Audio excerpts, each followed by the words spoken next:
I'm 37 years old. I am a dad. I'm a father of two with one on the way. I'm a husband. And I suppose most importantly, the thing that makes that all possible, I am in recovery. I have 5 years clean at this point. And that journey started for me in 2010, and I came into treatment with Willamette Family. We often begin our journey in the neighborhood we grew up in. This was our first training ground as we got to know the world around us. I was born 34 years ago in South Carolina, moved to Sacramento, and that's where I spent most of my life. And in 2005, we moved to Oregon. We learned some of our first lessons here, and the memories we have we will cherish forever. For some of us, this was our first home.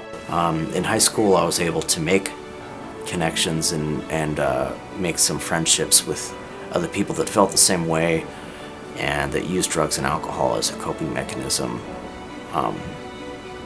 Once I discovered that outlet, I embraced it. And This was also the same neighborhood in which George and Honey Buckley opened their home to complete strangers over 50 years ago. Their journey began by providing shelter and care to those struggling with addiction, giving them the opportunity to get back on their feet.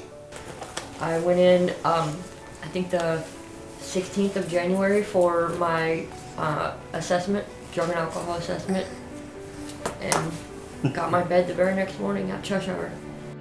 Together, George and Honey Buckley instilled hope and a belief that recovery was possible. I learned so much from Willamette Family of coping skills and brain development and supportive people that actually do care, and they don't judge, they understand, and they're there to help us.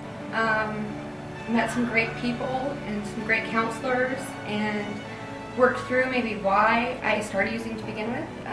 They tightly held hands while they fought to secure funding for the growing need. The odds were against them, and they overcame each and every obstacle so they could bring a life of hope, recovery, and fulfillment to others. It was that little spark that turned into flame. Buckley House, now part of Willamette Family, has been saving lives for over 50 years, and it all started in this neighborhood. And as a result of Buckley House and Colin House, Scott John, Shelley Burke, Jim Park, there's a multitude of facets as far as the recovery goes that were provided by Willamette Family Services. I sit here in front of you sober and healthy, physically, emotionally, and mentally. The jury's probably still out. And that's pretty much it in a nutshell.